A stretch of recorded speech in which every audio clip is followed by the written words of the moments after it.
Yeah. Hey, if you've got this part of the video, you've got the live unedited edition, Home Gadget Geeks. It is Thursday night. It is the 3rd of June. It's 8 p.m. in the Central Time Zone. If you've got this any other time than that, you just got the unedited version, and that means we're in pre-show. And if you came in, just stay around for a little bit. It's okay. We're gonna chit chat while we wait for everybody to get going. Speaking of everybody to get going, let's get Spreaker going. If you're just joining us and you're jumping in on Spreaker, thanks for doing that as well. I want to welcome those who are joining us live. There's a few out there. Jump in the chat room. Let us know you are there, and thanks for coming out and being a part of Home Gadget Geeks tonight. We always appreciate it. Mike, I kind of went for pre-show. I kind of went old school. And Bud Light Orange, little Bud Light Orange. Yeah. Marv, are you a cocktail guy, beer guy at all? You enjoy any of the adult beverages? I've got some Sam Adams in the fridge around the corner. All right. Yeah. I don't know, and I would have went and got it. Oh, well, if you want a second, you can go grab it if you want. Yeah. All right. Go ahead and grab it. We'll get you back. Mike, what do you got? What do you got tonight? I got water tonight. We've had our work conference for the last 2 days here in Omaha, and each of those nights it's always a happy hour and stuff like that. So I'm like, you know what? I just want a night of water. Moving in. How's the new place? It's fantastic. Good. Yeah, it's really, really cool. I'm enjoying it. The tech's interesting. It might be something I'll mention. It's just interesting to see the evolution of conference room tech. Oh yeah, and what they decided to do on a brand new building was curious.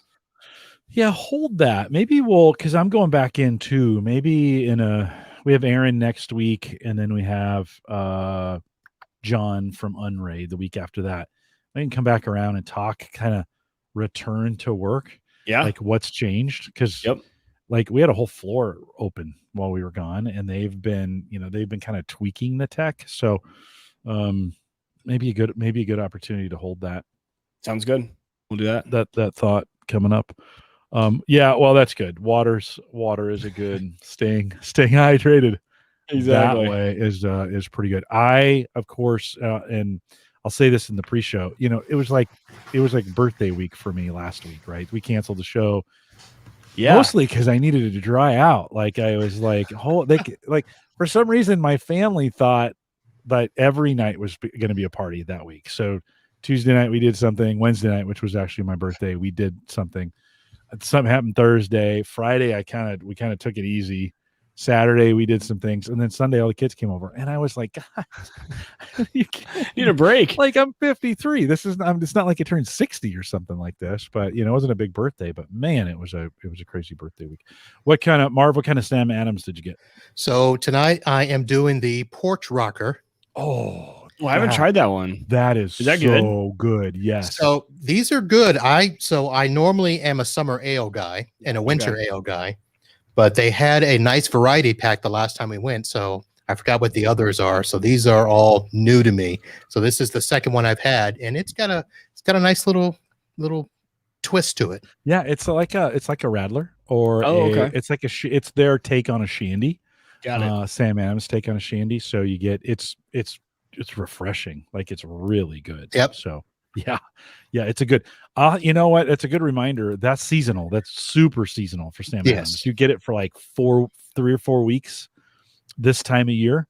Oh, and so I need to go see if I can get some, because I bought it last year for the first time, and then I was like, this is really good. And by the time I made it back to Hy-Vee, it was gone. It was absolutely gone. So Mike, you'll have to porch rocker. I'll try that one. Yeah, for sure. I like Sam Adams, so I'm surprised I haven't had it before. I don't like their winters. Their winters are a little luminy. They taste like aluminum to me. They taste like metal. Oh, really? They're Oktoberfest, and they're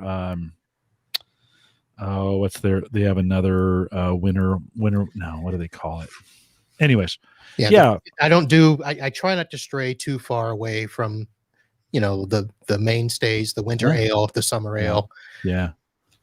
Sam, it's good. It's a good. I like it. I just have not been. And Marv, we have so many good local breweries here in Omaha. Like getting it, that's not a problem. Like we have so much good beer here. So yeah. So this was a part of the summer variety pack. Yep. Yep. So What else came with it? so it came with it's summer ale, Boston lager, Yep. the Sam 76, Yep. That's a good one too. and the porch rocker. Yep. Okay. Yeah. If you can get Mike, if you can just get a 6 of the porch rocker, it's pretty freaking good. So yeah, I kind of forgot about it. I got into the Radler this year with the Boulevard makes those, and man, that's a ginger lemony. It's very, very sweet and very, for this time of year, very, very good. So enjoyed that with an intemperance candle today. We sometimes, Marv, we have to call cigars candles because we don't want to get thrown off of YouTube. Okay. So if you hear me refer to it as a candle, that's our way of YouTube is not being kind to our premium tobacco friends right now. YouTube's been on a little bit of a tear. I'm not really, I don't want to say I'm not happy with them because I don't want to get you in trouble, but yeah, they're definitely listening. Oh, they are. Yeah, for sure. Well, you do what you can do. I always kind of think, well, and I wouldn't. I listened to a couple cigar podcasts, and they've been getting worried. Like, I think we're gonna get shut down. Get the axe. Yeah. So whether they do or probably at least no monetization is really what's going to come down to for them. Yeah, but they'll still be able to post. They don't even turn on monetization because although YouTube just announced last week they're changing their policy, they can monetize anything. They will do it whenever they want. Even if you said no, they're going to do it. Like that, and it's hilarious. That's how the terms and conditions read. It's like, even if you turn off monetization, we reserve the right to play ads any place, anytime. Like, they are very clear that just turning off monetization, which on all our Gala podcasts, of course we turn them off. I don't want anybody else playing ads against our ad. Right. Like, my podcasts are ads. Like, I don't, let's just be really clear about what we're doing there. So I don't want, so you're kind of like, okay, well, what else would we do? Where do you go? And you end up paying for Vimeo, or you end up, I don't know, going what else would you use? Patreon and doing a crowdcast behind that. Yeah. I guess you could. There's a variety of ways, I guess. Odyssey is a new YouTube-like service. I think there's some folks who are sensing this is going to be an issue. And so I think we're going to see some YouTube competitors pop out who go like, hey, we're not going to regulate you. Well, the first thing that flies to those things are all the illicit, all the porn, like it all goes there first. Yeah. And then it's just, you go there and you're kind of like, oh. Well, somebody's going to find a way to do an OnlyFans for podcasting. Yeah. Is that Patreon? I don't know that Patreon, I guess Patreon could be it because, well, is that the place where those top podcasts are? God, I forgot the names of them already. But Rogan went over to Spotify. Right? Yeah. And of course, then they started losing stuff. Yeah. Well, I mean, I don't know if that was a great move for him or for Spotify in a lot of ways. Well, he got paid, so, Yeah, but I know. Yeah, but he lost some. He lost a lot of viewers. He lost a lot of viewers and a little bit of cred. Yeah, here it is. The Chapo Trap House. Okay. For the longest time was the highest grossing podcast, 163,000 a month. Well, wow. It's not bad. It's not bad. Yeah. That equates to a couple of your new cars. a couple mil a year. I wonder what the revenue stream for them was, if that was all donations or just a lot of ad sponsors, or I'd be curious to break it down. Do they have ad spots? Do you know? I don't know, but this is all based on their patronage. So okay. Oh, okay. So it was Patreon. Yeah, they've got 37,000 patrons given up. Actually, it's up this month. Actually, it's down this month. In March, it was 166,000 that they got. Wow. That's pretty incredible. Yeah, the gun community on YouTube is going through the same thing. So they're all, like John Lovell actually went and started his own network, and Right, that's where right. all the guys are just going to. Like, we're gonna go over Yeah. here, leave YouTube. We see the writing on the wall, Right. and and not guns in a bad way either. Just guys who talk about guns, review guns, shoot guns, right, and not do anything bad, but YouTube just doesn't like it. No. Well, it'd be interesting to see where it goes. I don't have any plans to move, so Jim and Brian and Joe out there in chat, thanks for coming out tonight. But I think it's always good to know, good to know what's going on. Okay, let me kick this thing off, guys. Thanks for coming out tonight, and let's get this thing rolling. Here we go. This is the Average Guy Network, and you have found Home Gadget Geeks, show number 492, recorded on June 3rd, 2021. Here on Home Gadget Geeks, we cover all the favorite tech gadgets that find their way into your home. News, reviews, product updates, and conversation, all for the average tech guy.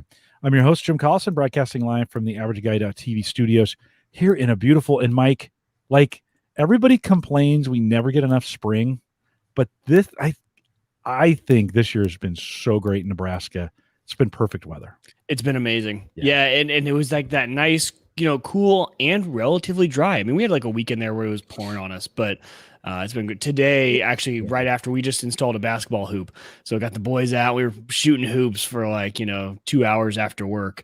It was just gorgeous out tonight. Yeah. Marv, you're down in Fort Lauderdale. Is it just always hot and sticky and down there, or do you guys get good weather down there? Well, we get mild weather a couple of weeks out of the year. That's our winter.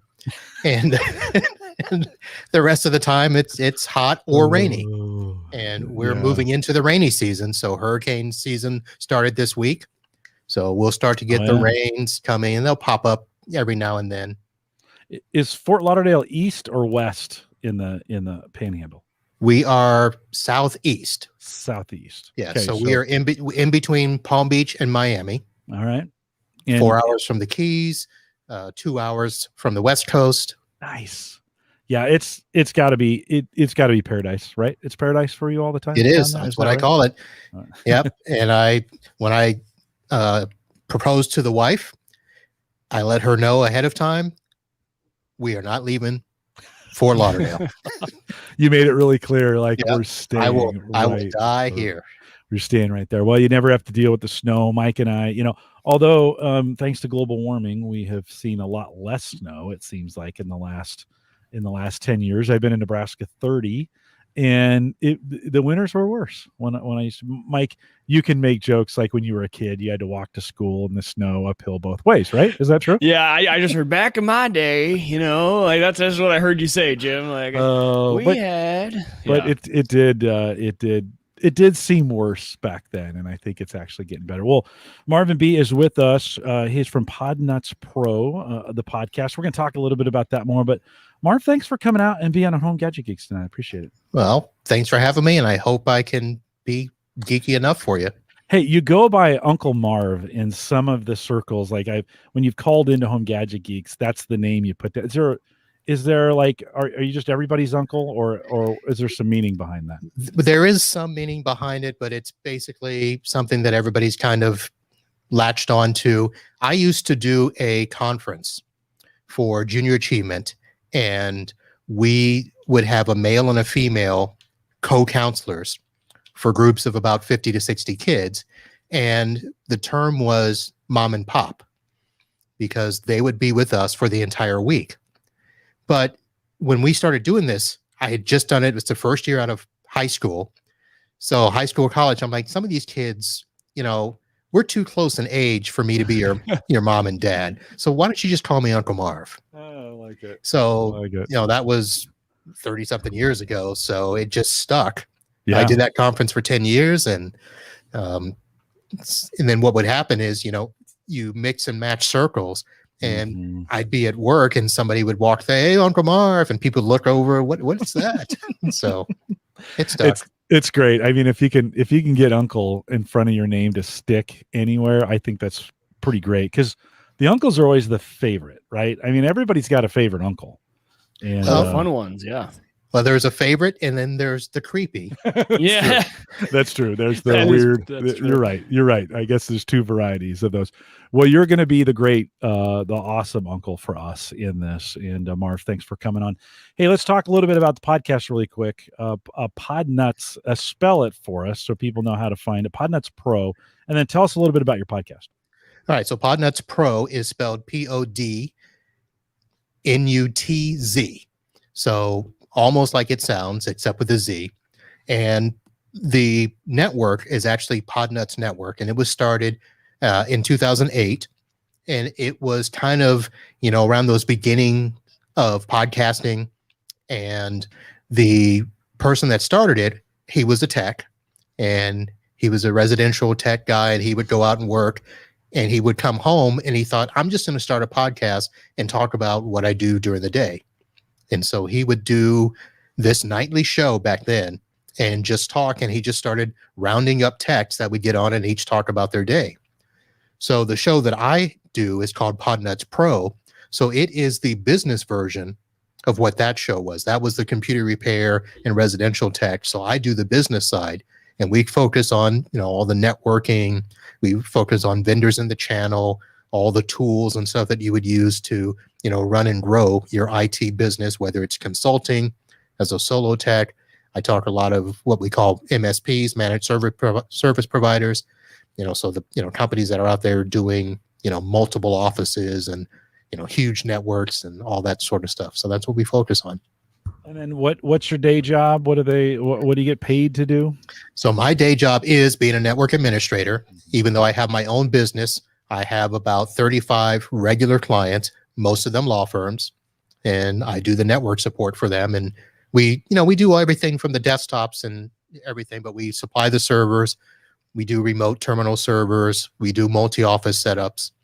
And I kind of am the networking troubleshooting guy. So that's kind of what really made it work, is I could walk in and help diagnose a lot of networking issues, but I have special tools that help me do that. And we'll talk about a couple of those later on. Yeah, no, excited to kind of, I think a lot of our listeners are network admins. And so they all of a sudden their ears perked up, because all Mike and I talk about are the junk gadgets, the watches and the phones and crypto and all those kinds of things. And a lot of them will be like, it's about time we get back to some real tech. So good to have you. Good to have you for that. Marv, when you think about your job over the last maybe 10 or 15 years in the server setup, networking space, that if you were to characterize what the changes that have taken place there, as you think about, we think networking's got easier in some regards, right? Certainly as time has gone on, but really, has it just been replaced with other challenges? It's been a lot of other challenges, because it used to be, before the internet, we didn't have to worry about all these, cyber threats and ransomware. And it was pretty much, you could just throw up any old firewall and you'd be protected from the outside, and I can say this because I've been doing this. This is 24 years in this business. And then several years before, when I was just a computer tech at a store. And it has changed a lot, because there's so many things that can now affect the network. And, a lot of it is as much the end user as the bad actors trying to get in and do stuff. So it's a lot more trying to analyze and monitor traffic. And that's what's hard. It's funny to see too the different approaches that the security team decides to take. It was my wife actually just kind of switched roles at her career, so now she has a laptop, and she was like, she brought it home, and she's like, I can't figure out how to get anything on here. I'm like, what do you mean? She goes, okay, my password manager, I need Nextcloud for all my stuff. And so I got on there, I'm like, yeah, baby, you can't do anything. Like, you are locked. Like, you need an admin for any install, anything. You can't type on this thing unless you get permission. So it's just their approach is just lock it all down. Users get no control. Zero trust.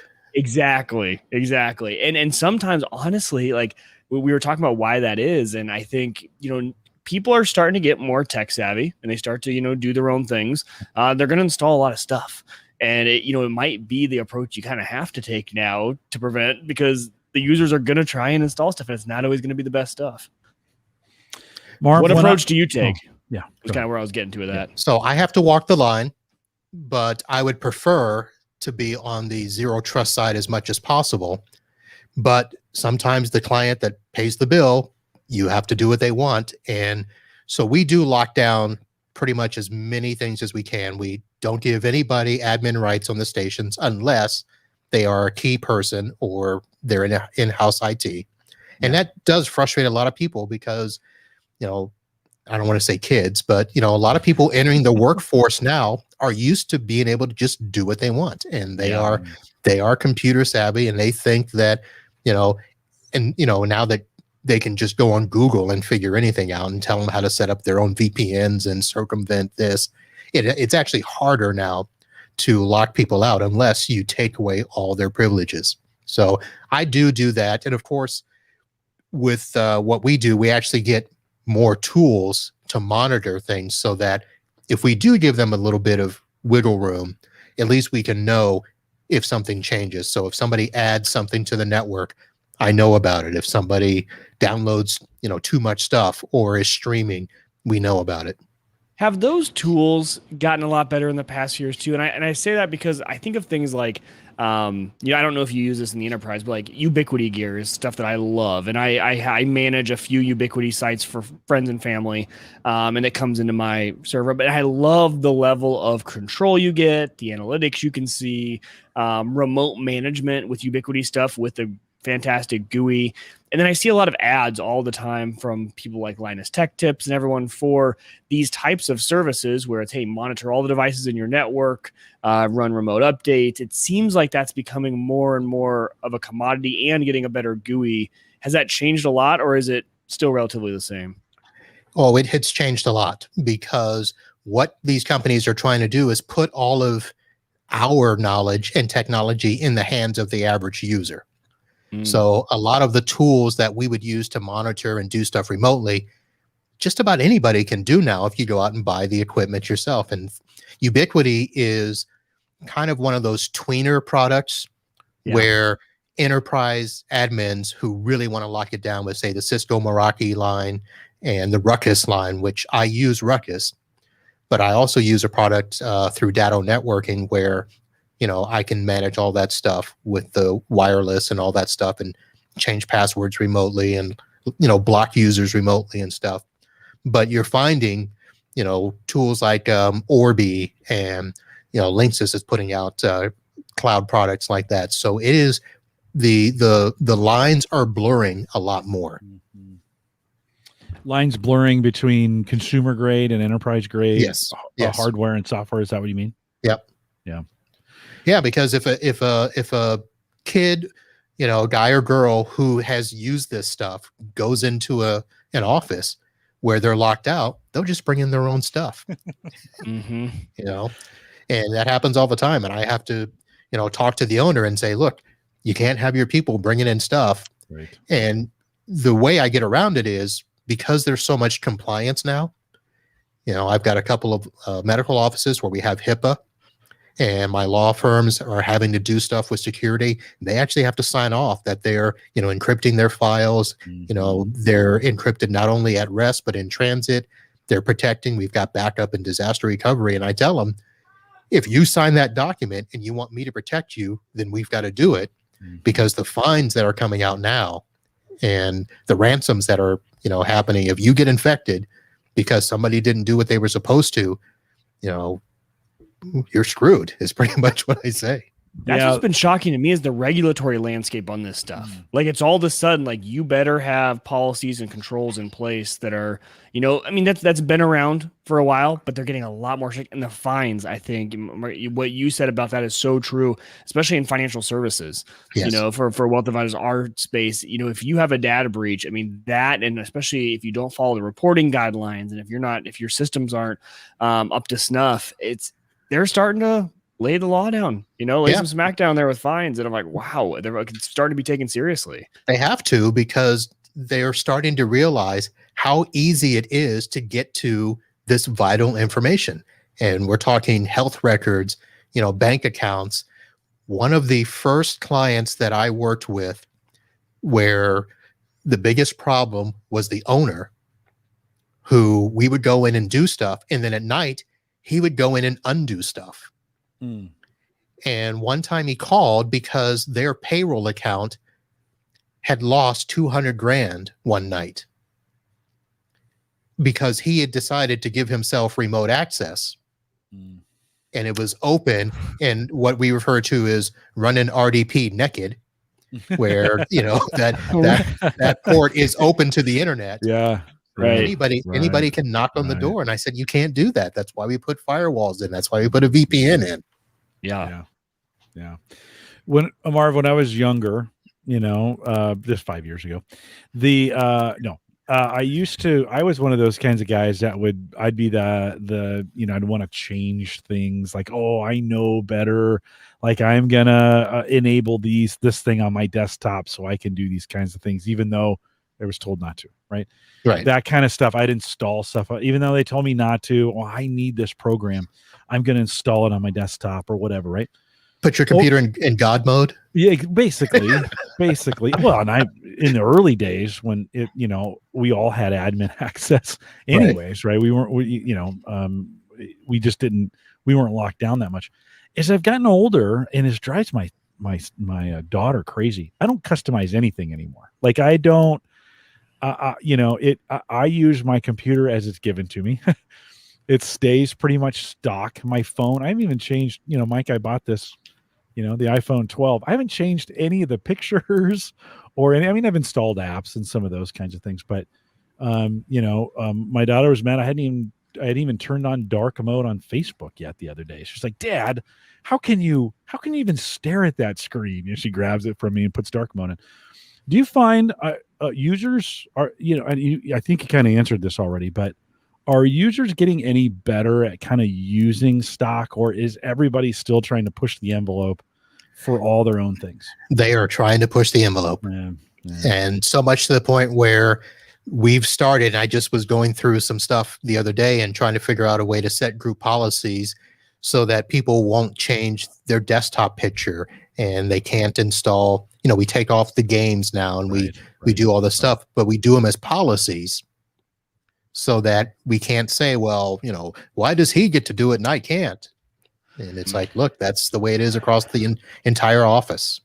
Yeah, and I guess maybe for me, I always think, like, if I want to do that stuff, I'll just do it on my home computer. Like, I don't need to be doing this stuff at work. But I guess, and maybe I'm an exception, or I'm becoming an exception, and Mike, you can chime in on this as well. I think a lot of folks don't have home computers anymore. They've got their phone and maybe an iPad and the computer at work. And they're not, they're not doing it home on their home computer. And so they're trying to get work to do it. Or they don't have fast internet at home. Oh, yeah. Yeah. So I've had a lot of people where they come into they're like, I got to do my banking here because I can't do it at home. I'm like, are you kidding me? Yeah. Yeah. Joe makes a good point in the chat. He says, unfortunately, there's still a ton of other applications that don't run correctly unless they run as a local admin account. Yes. And yeah, right. That's a challenge. Yep. I have one law office where they have a program. They have to be local admins. And it is frustrating that I'm thinking, really, in this day and age, you're going to have a program that only runs like that. So, yeah, it's a little extra monitoring for me, but yeah, a lot of legacy. What it is. A lot of legacy there. Mike, you're closer to that generation. Do you find your friends don't have computers? Do they have computers? Well, and I think what they have is an old computer that's getting pretty long in the tooth at this point, right? Because I think a lot of us, well, especially at my age, I am. What year did I graduate undergrad? I'm about 10 years out from graduation of undergrad, and I think the last computer a lot of my friends had was the laptop they had in college. Yeah. Because after that point, they either use one provided by work, or they have their cell phone or their iPad, and they don't have a home computing device. Yeah, I think most people are doing it on their phones. Just they live their life. Their whole computing life is on their phones, and that I'm like, how the heck? I don't. That's not even a world I understand, but apparently it's happening. It is. So it's just crazy for me to think it's a paradigm shift I don't completely understand. And then Marv, to your point, I think they get to work. They're so used to being able to do whatever they want to do on their phones. The podcast we do for Gallup, I get comments every once in a while. Somebody like, well, my work won't let me watch it because it's on YouTube. And I want to say, just watch it on your phone. Like, it's so funny that. But you know what the problem is, Jim? Yeah, go ahead. Is they want to use the Wi-Fi at the work. Yeah. Even from their phone. You're right. Yeah. And that Wi-Fi may be. Minutes. Right. Well, you're right. Although I don't even think in terms of minutes anymore. I guess I've had an unlimited plan for so long, but but you're right. It's a completely different paradigm. So, and they see it as work. I make work related podcasts. So they see this as like, oh no, I need to watch this on my work computer because this is work. Right. And so it's a whole different world. We have been, coming back as we think about.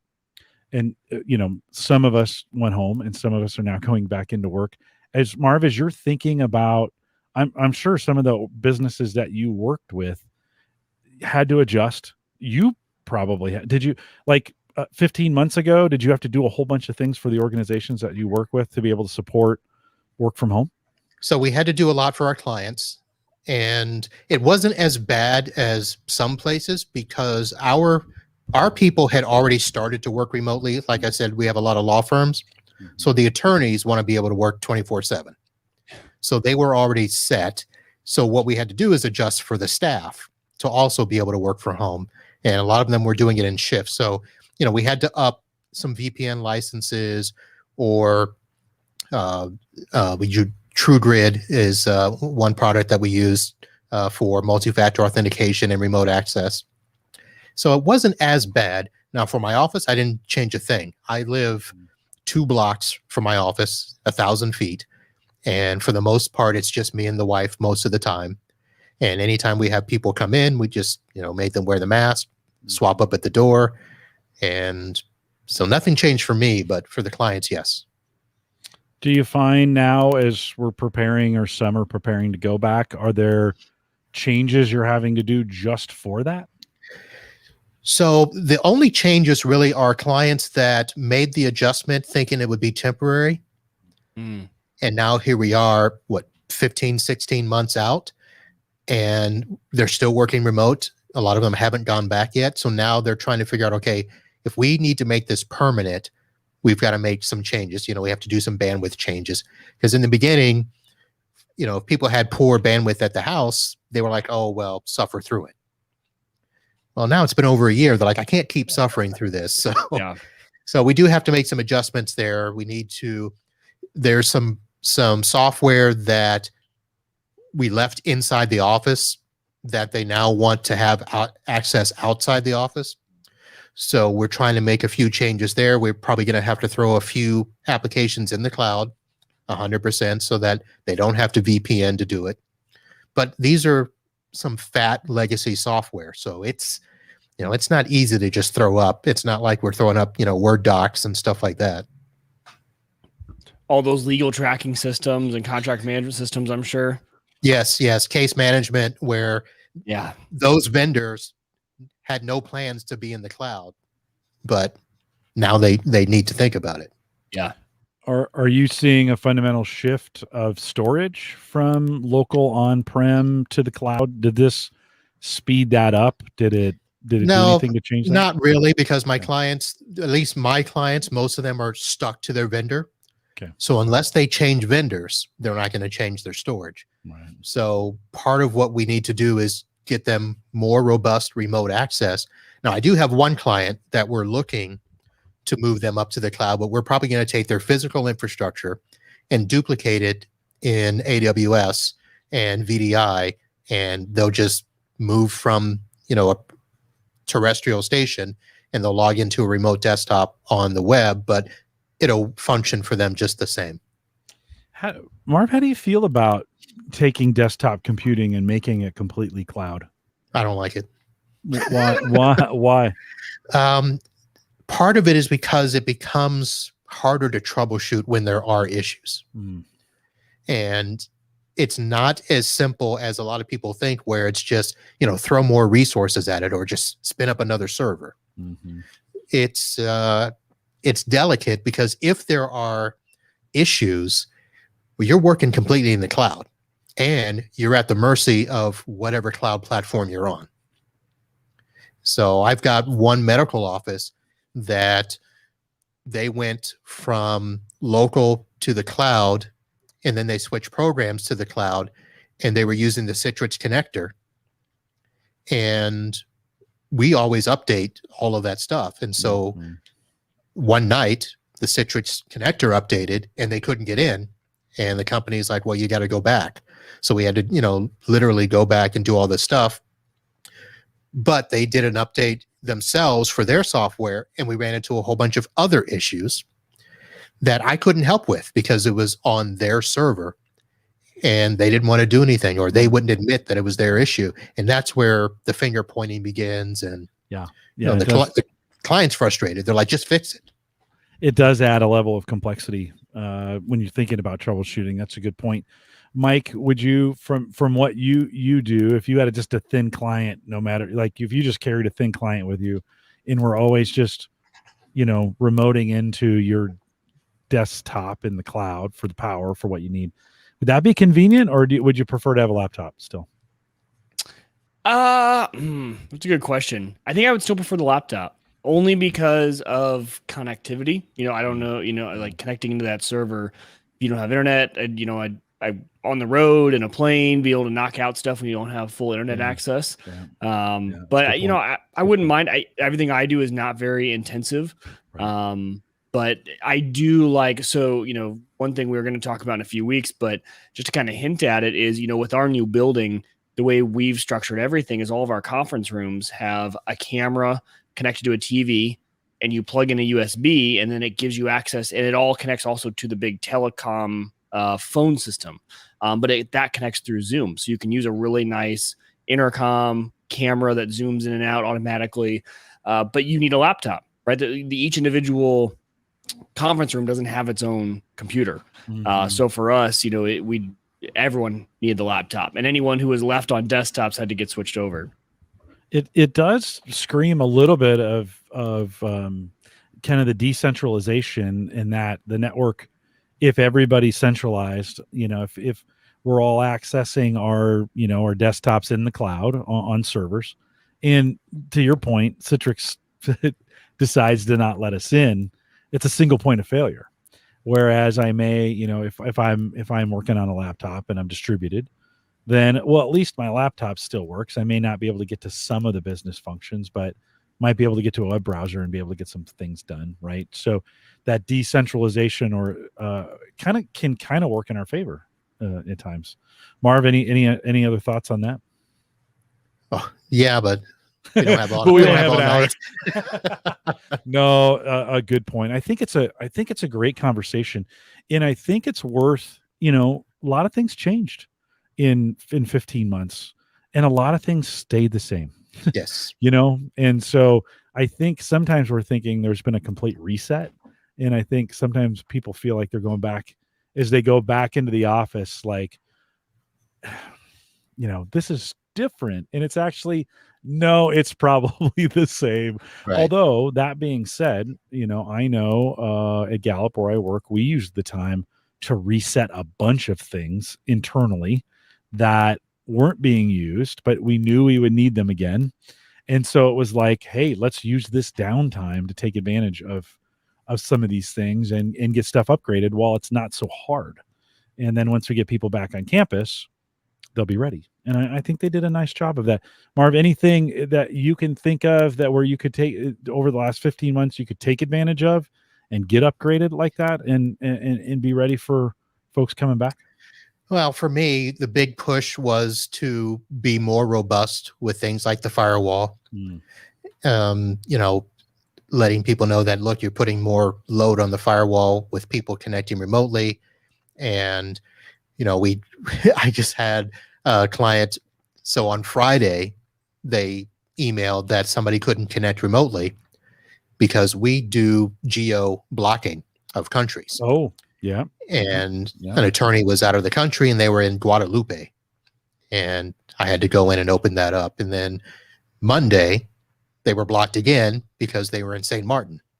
And so they were hopping around. So, then they talked about, well, what can we do to prevent all this? I'm like, well, what you really want to do is, beef up the security. We, put in the firewall rules. We get a different software because, they were remoting in by specific IP addresses. And I said, we got to put in some sort of, RDS gateway so that they just go to the portal and, we can, maybe do a VPN so that the IP on the remote device stays the same no matter where they are, or we tie it to the network somehow so that it's not a country-based IP that they're connecting from. So things like that, where companies that are starting to think we're going to be remote forever, what we should have been doing, and now they're finally getting around to thinking about it, doing it now. We should have done it maybe 6 months ago, is prepare for this when we knew we weren't coming back. Right.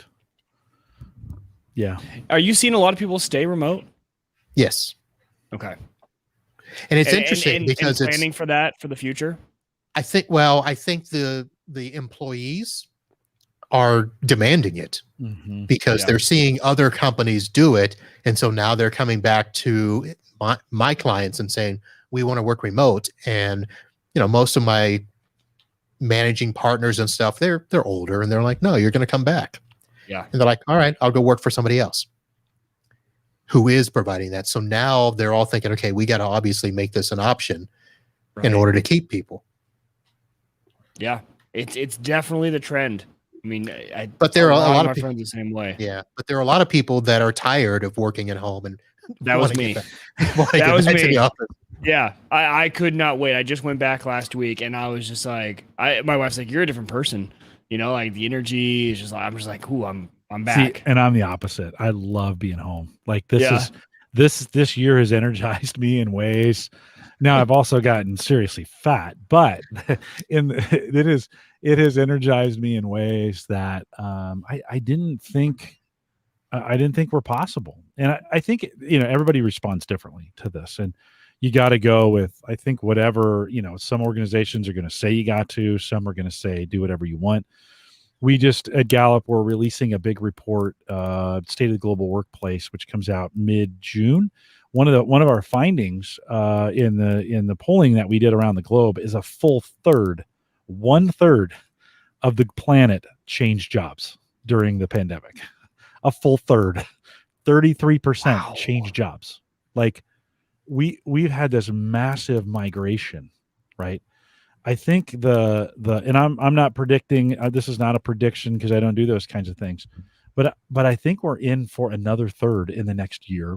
Marv, to your point, folks are going to come back and they're going to be like, I don't want it this way. I'm just going to go do something different. Yeah. In that initial third, a bunch of people got laid off or furloughed. Now companies are wanting those back. They're not going to hire exactly the same people that they wanted to hire back. And I think we're going to see another third change again. Yeah. And so I think the challenge to you, for you as a network administrator doing these things, is just massive turnover.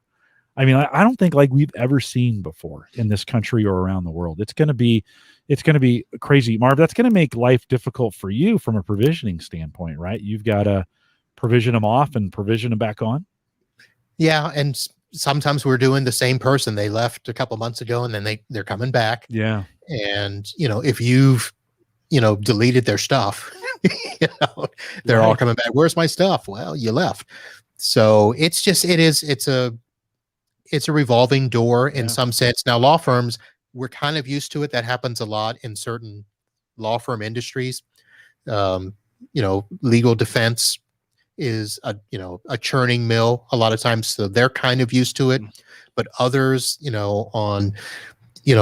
for like legal attorneys that are doing things like real estate and wills and stuff like that, they're not used to the turnover, but they're getting it. Healthcare that's in a weird industry because we had this huge influx of workers and we're starting to lose people from burnout. And so they're trying to get new faces in, and the training is a big thing for them. So a lot of the training, it's kind of the same as the cybersecurity, where you've got to get training to people as they start and put a system in place that they're getting the training, they're watching the videos, but at the same time, they're more needy with tech support. So that's where it's really rough for me, is to be available for all these changes. Yeah, no, you're going to have your hands full. I mean, it's just going to be, I think we're going to ramp up. Who knows where a year, post a year, it's hard to see out, but we are seeing a lot of hiring pressure that's going on. A lot of organizations are all starting to ramp up. We went from zero, like literally didn't hire anybody for 9 months, to we can't hire them fast enough right now. And so it's just, we were deprovisioning for a while consistently. And then now onboarding these folks. And it's a whole new set of faces. One of the things that's been interesting for me, and Mike, maybe not for you as much because you've been going in some, but there's a whole new set of faces at work that I don't know. I'm like, when did they hire you? Like, where did you come from? I bet I've had that third who they're brand new. And, you used to welcome them on one at a time, but they've all started while we've been gone. And so it kind of creates. And they're probably looking at you like, oh, you must be new. Yeah. Look at the old guy. Who hired this old guy? Who would hire a guy this old? So, it's just it's kind of a different setup. I think we're in for some interesting moments. Mike, you've just moved into a new building. I can only imagine what your infrastructure people have been doing over the last year, right? To get ready for this last year. Yeah. So, I mean, that was the crazy part, is that we had started building. I don't know, like technically when we broke ground, I think it was about a year and a half to 2 years ago. And then obviously this whole thing happens, and they kind of had to make a decision, right? There were a lot of companies who were in the same boat, building a new headquarters, and decided to kind of scrap it. But our company culture from the top down is, we are kind of, we're people, we're here together, we're going to do this together. So, everyone is coming back to the office, and you have to have an exception to do remote work, which is, I think, a very unique stance in this time, kind of like what you guys were referring to, is like, I think a lot of people were like, hey, no, I'd love to work from home. And like, well, no, like we function together when we're all in the same spot. So it was an interesting take, but yeah, you're right. So the brand new building just moved in, and the tech team has had their hands full. And even, when you don't have anyone in the office to test the new stuff, it's like, well, we don't know what's gonna work and what's not gonna work. So there was definitely that scramble on move-in day of like, hey, this conference room, is this supposed to be working this way? And I'm sure they were just getting hammered at those sort of nothing like 200 people moving into a new building with all the tech to really stress it out. So, Mike, did they have any trouble getting equipment? Yes, they have. Well, and that's the funny part. It's so funny you mentioned that. We still have bare spots on the walls where certain things are going to go that have just been back ordered for forever. Yep. Even things in all of our kitchens, like coffee machines, like the industrial coffee machines, stuff like that. That's just like back ordered, and there's really no answer of when it's going to come. The gym, there was a few things for the gym, like towels. What were they telling us today? It was like it was like cleaning supplies for the gym. They can't get them. And so, a lot of those supply chain issues. Are you seeing the same thing on your side? Oh, yeah. Yep. Yeah. Yeah. And I had a couple of customers that got smart, and when they sent people home, they're like, this is a good time to do it. So back April last year, we did a couple of network refreshes and all that stuff. I've got people that are now looking for stuff, and, there's still stuff out there, but the price is 50% higher than what it was. And they're like, oh, I don't want to spend that. So, but computers are getting spare, and, the jobs are it's like, I just had to source a server, and I couldn't find the drives we needed for that particular server. So the specialty parts are what's getting really hard. Yeah. And I talked to a vendor too that was providing parts for diagnostic tools. And they're like, we just secured our last load, and we don't know when there's going to be parts available again, because 3 of their vendors are just literally out. Wow. Yeah, well, a little bit. I mean, I think, we saw this with toilet paper early in a supply chain disruption. And I think we're seeing the ripples of supply chain disruption across all those things, realizing now it makes me kind of wonder in 2019 how good our supply chain was, because we moved everything. Like, we just didn't hear about those kinds of things, these shortages, so to speak. But then you pile that on top of sysadmins who can't get hard drives, who now, when they are ordering them, over order because right now, and then that creates its own problem in the supply chain. Yeah. Because now you have people hoarding, right? You have people in, we've been talking about this. I've been working on a crypto project called Chia. It's all hard drive based, and that has sparked a massive purchases of hard drives around the world, which is disrupting. Like, if you want to get space now, all of a sudden you're like, hey, wait a minute. Like, a month ago, I could get those drives for $100, and now they're 300. Yeah. Right. And so it's creating these real expensive, supply chain problems. Hard drives, video cards. Yeah. My nephew can't get his video card for his games. Yeah. No. All gone. Serves them right, those gamers. Yeah, I hate those gamers. What Marv, your role? We got some product we're going to cover here in just a second. But in your role, what's your favorite thing? Like, what do you, when you think about what you do, and you think about, man, I can't wait to do more of that. What do you really like to do? What's your favorite part of the job? Wow, hadn't really thought of it that way. Mm. So, I think really it's the more that I can do from here without having to go on site. It's as cheesy as that sounds. Yeah. But it's more like if I can deploy, here's a good example.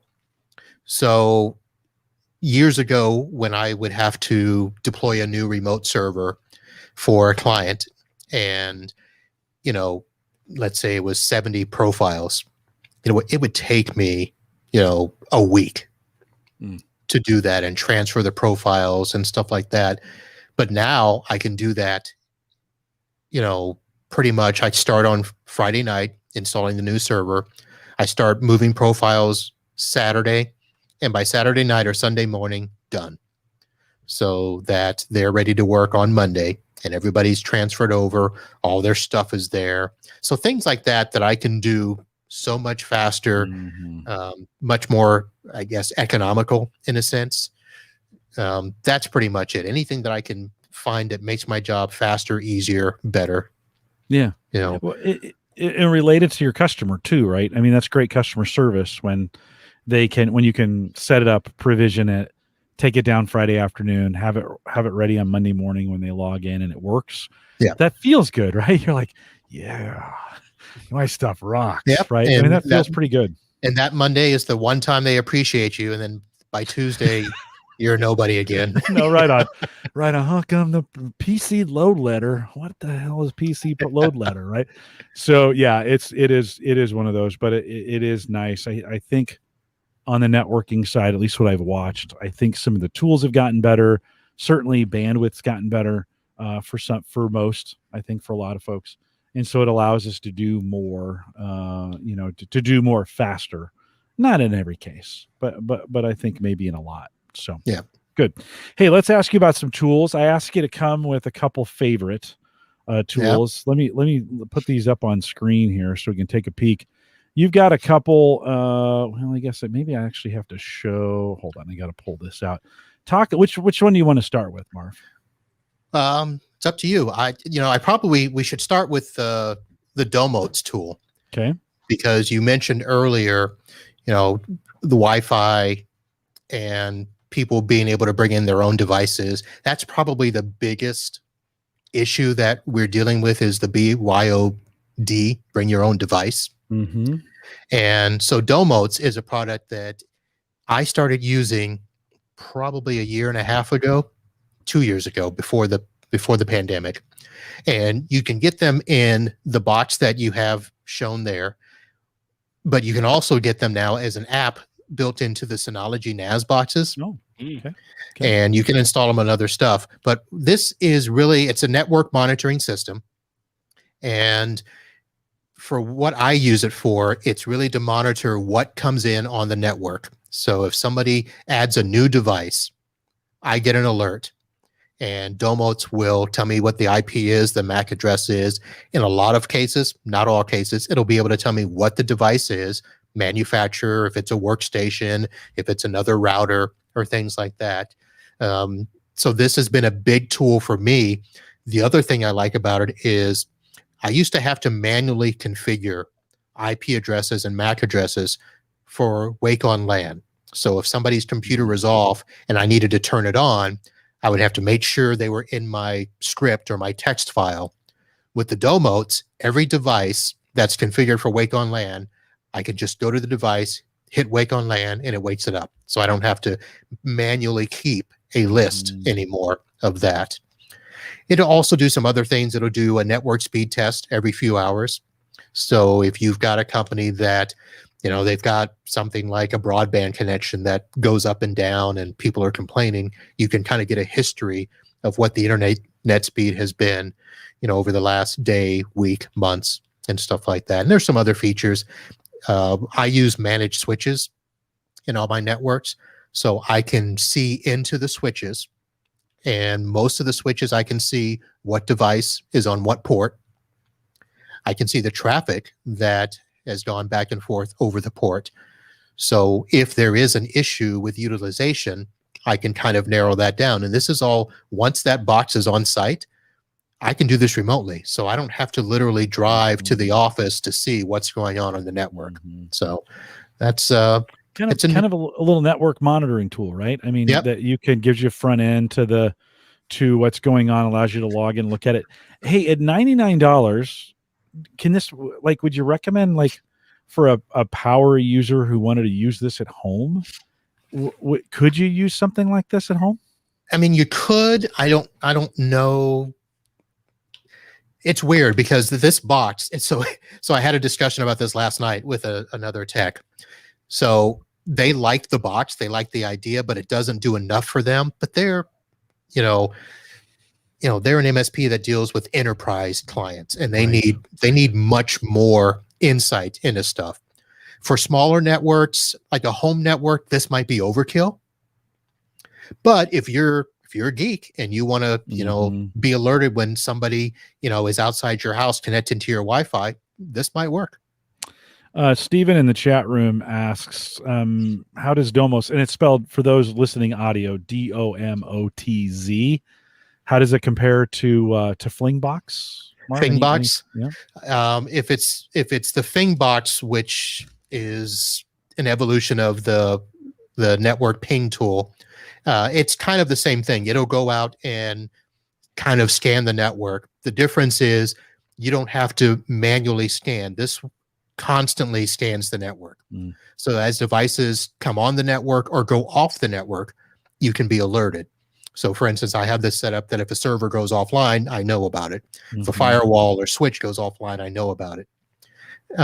It will do some port testing, some security. It's not, a huge thing. I think the biggest thing, well, the other side to it is why you probably wouldn't use it at home is there is a monthly fee for it. How much does that run? It's not a huge fee. It's $19. Okay. A month, but it's not based on number of devices. So a lot of products, if you have 200 devices, you're paying a different fee than if you have 10 devices. This one fee doesn't matter how much, is on the network. Yeah, how big or how small it is. Would it monitor bandwidth usage by machine and kind of let me know how much YouTube video bandwidth being used by my daughter? No, doesn't do that much. Okay. See, I'm still looking for, and I guess I could probably do this. Have you used pfSense? So pfSense, I've not used it, but we talk about it all the time with a lot of techs. They love it. pfSense is good for that sort of stuff, but that's only through the firewall. Right. So to get by workstation, you still, for instance, I use a product for remote management, and it has web protection where it will tell me which device, as long as the agent is installed on it. So it's usually workstations or servers. It'll tell me which device is using which bandwidth and stuff like that. I use the Bitdefender box as kind of my router and kind of, the protective device that helps monitor everything, flows through it and helps. But I'm so wishing they would allow me. I mean, they capture the devices. They know what's on there. Yeah. There's an agent on there. Why can't it just tell me who's the network offender? Mike, I've been paying that extra $50 to Cox every month because we keep busting through the bandwidth. My kids swear it's not, no, Dad, it's not me. And it's certainly not me. Probably is. But, I want a culmination of everyone. It's amazing how fast that adds up, I know. So that's probably going to be more of a function if they're on Wi-Fi, then it's going to be your Wi-Fi access points that would catch that more. Yeah, well, Bitdefender does it all. So you run everything through it. It serves both the Wi-Fi and the wired. Okay. Yeah. But they don't, I'm like, why didn't you guys, you have agents. Like there is an agent on every box. You could be monitoring bandwidth usage that way and tell it to me. Haven't been able to figure that out. It must be harder than it, I don't know. Because PFSense is terrible at it. Ubiquity, being able to, you can go in and see, history of the bandwidth for each device on the wireless side. But yeah, I can't, I'm sure maybe PFSense has a way to get into it, but it's not easy.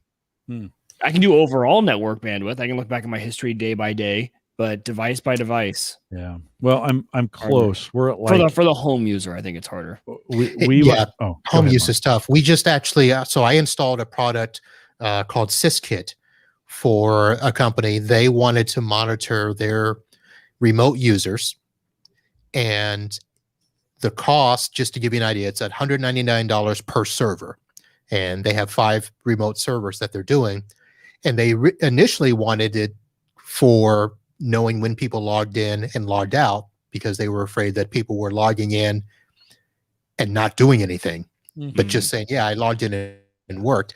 Well, this product not only catches the logins and logouts, but it also catches the applications that they're using and the bandwidth. So I think what happens is you've got to find the right package for what you're doing. A lot of the hardware devices, even the firewalls, I think Barracuda was trying to do that and doing a good job, but the price, is outrageous for a home user. Right. So your Netgears and your D-Links, and stuff that you use at home just aren't set up for that. Well, Mike, I'm close to. I downgraded my internet to the regular, not the unlimited, and I think it's 1200 or 1.2 terabytes. Yeah. And I'm trending at about 1.17 right now, so it's going to be close. And but that's $50 a month. I kind of went back. Well, and the way I was thinking about doing the same thing, Jim, only because you go over by a little bit, and it's like, yeah, even if you have a bad blowout month and you have to pay if you pay $100 in overages, which is there are going to be other months where you pay nothing. It's probably a lot cheaper in the long run just to pay the overage from Cox. Well, and you can log in and buy a step up before those charges kick in. So they've gotten really good about alerting you. I'm sure they've gotten customer pressure on that. It'd be like, hey, at least you got to tell me about, before I do that. So I'm getting close. Marv, you've got one other product to take a look at. Let me bring it up on the screen here. And from Net is it Net Ally? Yeah, Net Ally. And this was a product, and I'm going to show you how big it is in my hand. It actually just, it's about, it's hefty. It's not small, but this is the Net Ally Etherscope, and it is my network analyzer. And I got this, it came out 2 years ago. I got it about 18 months ago. And this is the tool that I use if I have to go on site and check out a network. I can literally plug this in anywhere, and it will do kind of what we talked about with the Domos, where it'll go out and find every device on the network, and it finds both wired and wireless devices. And it'll find stuff that's off network. So if you're in an office building and you want to see what other things are affecting the Wi-Fi network, this will find it, and it'll show you what other networks are out there, what other devices are connected. Now, you can't connect to them or do anything because if they're locked down properly, this doesn't bypass that. But you can tell your client, you've got interference from these networks and stuff like that. It does a lot of other things that I love.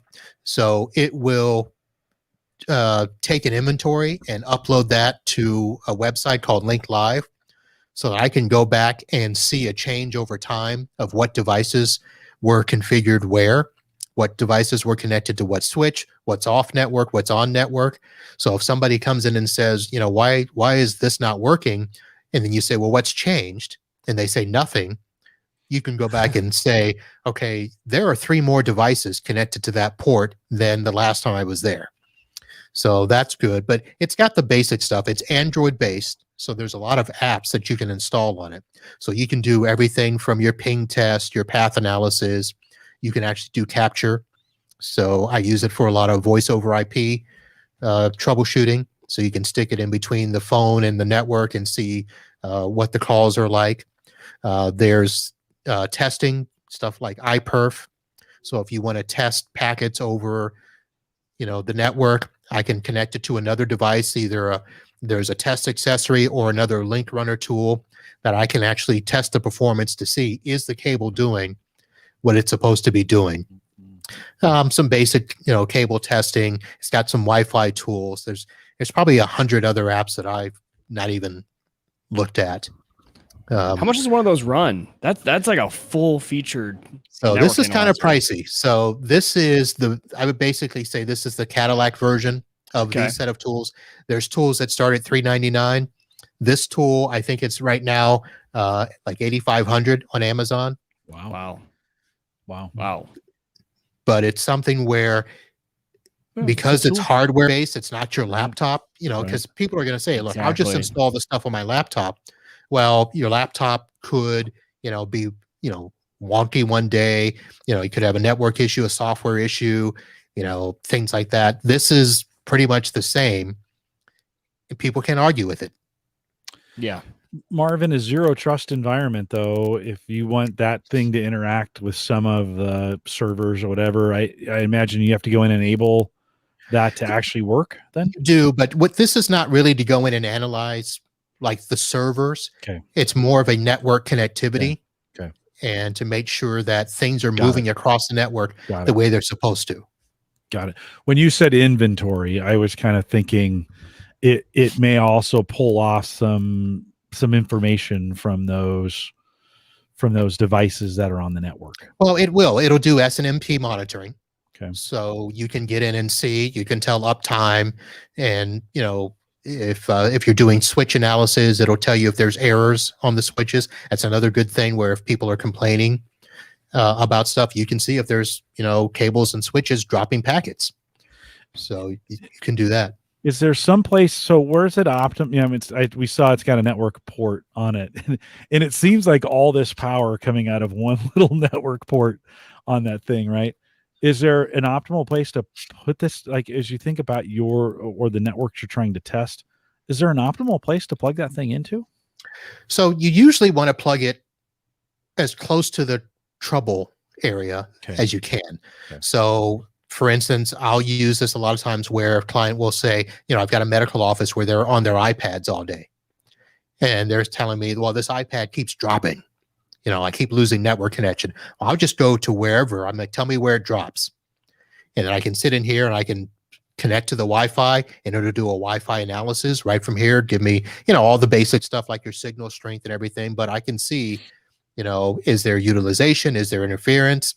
And so you can do that. Yeah. Or you can put it kind of like in the server room so that it can see the managed switches first and start to see what's connected. It'll go across VLANs as well. So if I'm, testing a VLAN 30 because it's a separate Wi-Fi network, even while I'm on the physical network, I can see across the VLANs and test that way. We had a situation here at the Collison house where I had D-Link Wi-Fi security cameras, 2 of them. that Mike and I'd bought one on the show. It was a super good deal. I bought a second one later and they were doing front and backyard. And then I installed Ring cameras because why wouldn't you? So I bought some Ring cameras and put those in after our cars were broken into in our driveway. And man, the Ring cameras were just giving me all kinds of trouble. And I had and I can't remember. I think the Ring diagnostics told me, yeah, your Wi-Fi network is super chatty. Like there's a lot of disruption in it. And so I just started unplugging things. And as soon as I unplugged those D-Link Wi-Fi cameras, network became like clear, like all the Ring stuff just came up like it was, like it was the first day of kindergarten. They were just like, yes, this is great. And so I didn't realize, it was one of those kinds of things. I hadn't really even thought about multiple Wi-Fi devices on my network and maybe one of them or something causing network disturbance to the point where other devices couldn't connect very well. Yeah, and that's going to be a big thing going forward. Even with the Wi-Fi 6 coming out, there's still going to be so many things. And this has a feature where not only will it check utilization, it'll check overlap for channels and tell you if you've got too many things on a channel. Yeah. And those are the types of things you need where, the 3 most popular channels, at some point we're going to have to start using other channels. Yeah. Yeah. Well, I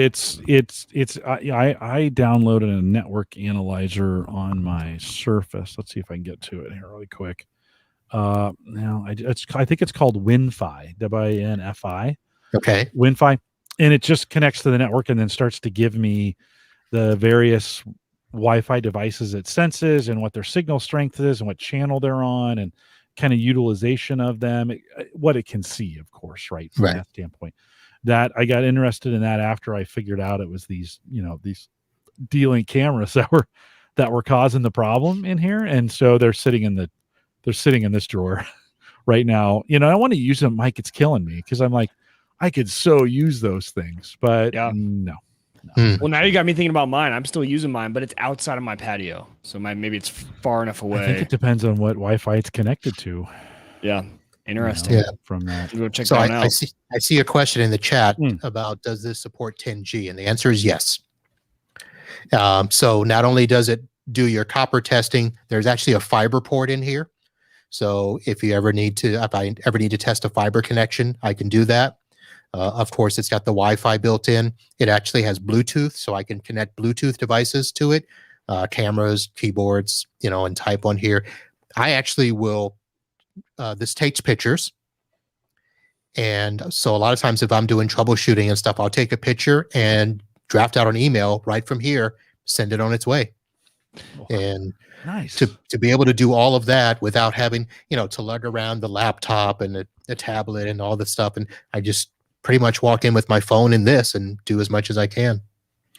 But here's the really important question. Do you have a belt clip for it so you can?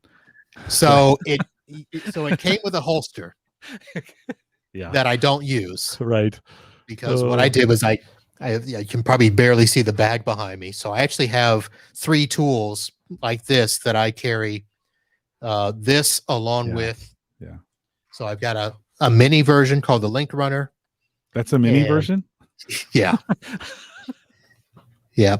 And this one is just like URL. This is more frontline. Yeah. It does have the apps on it. So I can this is what I use. So if I ever go in and do a internet service provider installation, Comcast, AT&T or something, I use this to test the connection. I do a speed test and all of that so that, they can never complain that when I tell them something isn't working, well, it must be you. No, I can show you now. It's not us. Right. Super cool. Oh, Mike, like I could see you buying. You read my mind. I know, just to play with. Like I love and it's not good. It's not healthy. Like I log into pfSense multiple times a day. No one logs into their router multiple times. I just love playing, checking it, looking at the bandwidth. Like I know my average bandwidth and when things are because I'm logged in watching it. So I love all that sort of stuff, and that would be a lot of fun to maybe trade in a ham radio for for one of these. Well, I'm not going that. Not my precious ham radio. That's my baby. Oh yeah, man, those things. Like when I first looked at the link, I was like, oh, that looks interesting. But Marv, as I hear you explain it, like, is there a community around this too? Is like a whole community of people you guys talk about it and share information about it? Seems like that would create not really. It's weird. It's funny because when I started using this tool. So this used to be a part of the Fluke family. Okay.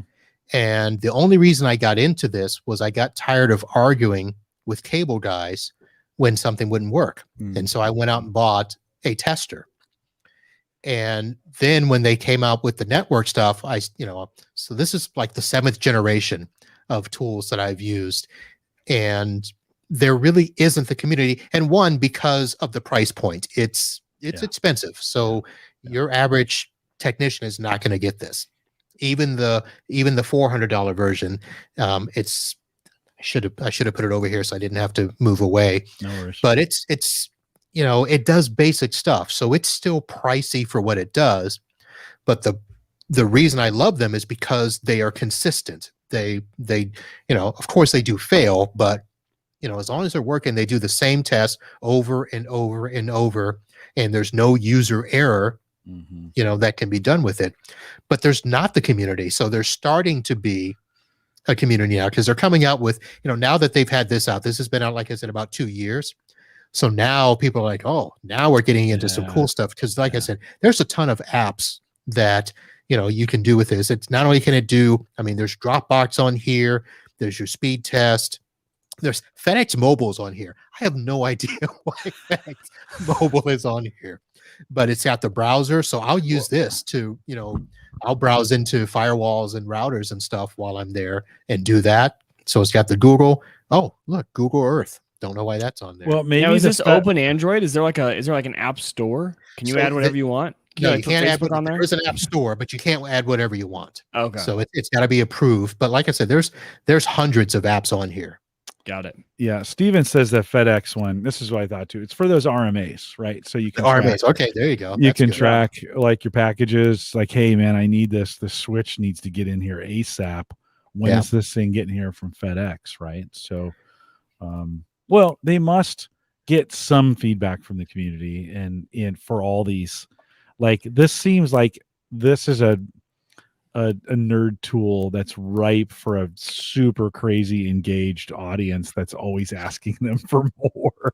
Like, hey, can you at least put one music app on this so I can be listening to music while I'm doing the work and I'm stuck in this closet watching this thing kind of, is there a music app on there? Maybe there is. I was just going to say, let me check and see, because they've added stuff that I haven't. Now, so Mike, you said you manage Ubiquity? Yeah. So there's Ubiquity device discovery tool on here. Don't tell him this. What's UCRM? That looks like a Marv, stop. Don't tell him this. He's going to buy the $400 one tonight. No. There's a Unify Protect on here. Unify Video. I'm on Amazon right now, but wow.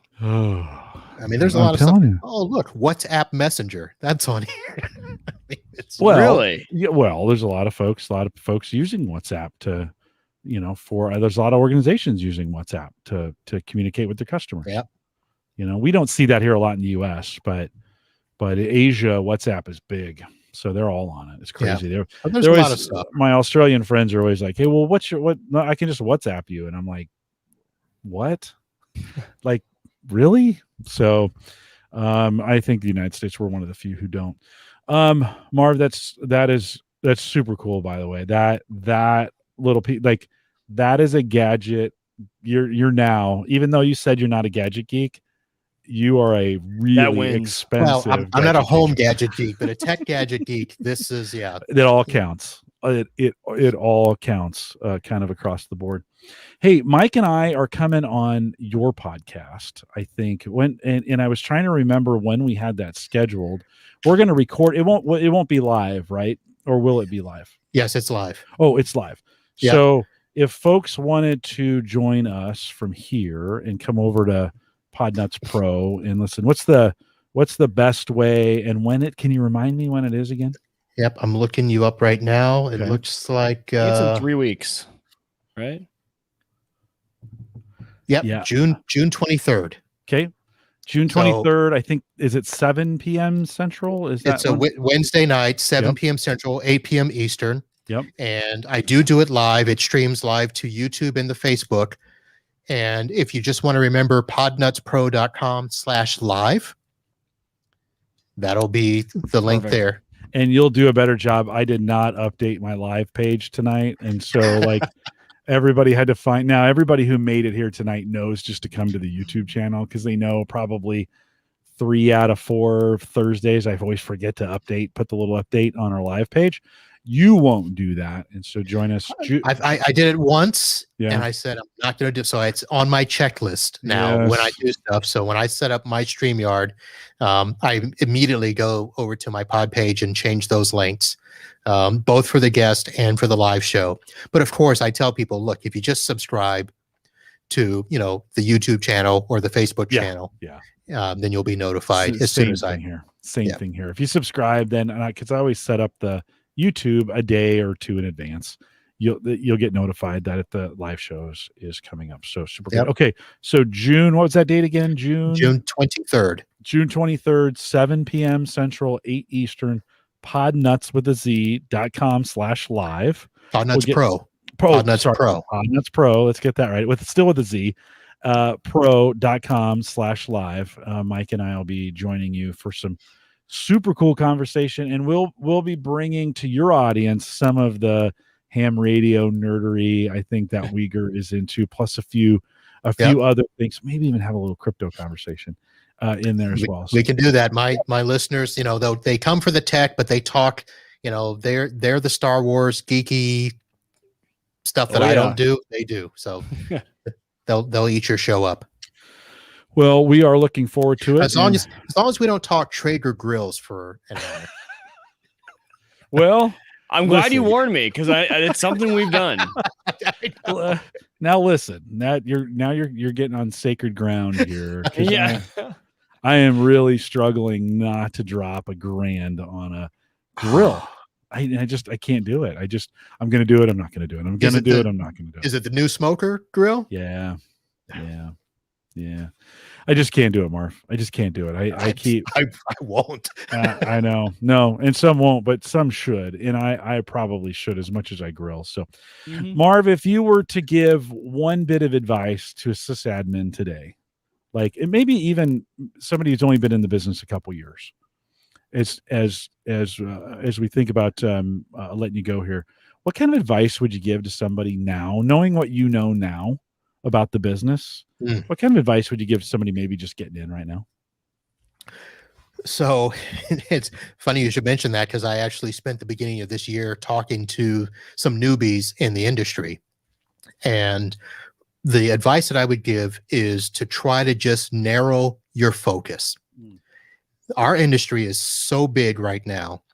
And if you're trying to become a system administrator or an IT consultant or a repair person, you need to just simply find what you're good at, find what you like, and focus on that. Don't try to do everything. It's just too much. Yeah. That may be good life advice, just to be honest, right? Really zero in on those things that you think you do best when you can and the opportunity arises. Those don't always match up. And I think sometimes in a career, there are those magic moments where that desire and that talent and the opportunity all come together at the same time. And when it does, just work like crazy, because it doesn't happen very often. And it sounds like, Marv, you're probably in that spot. Do you feel like you're kind of in that spot where you're doing the right stuff at the right time and with the right talents? Do you feel like that's happening right now for you? Yeah, I've kind of, I found my groove. Yeah. And I figure I'm just going to stay in the groove as long as I can. Now, I keep my eye out to make sure that I'm ready for change when it happens, because our industry does change pretty quickly. Yeah.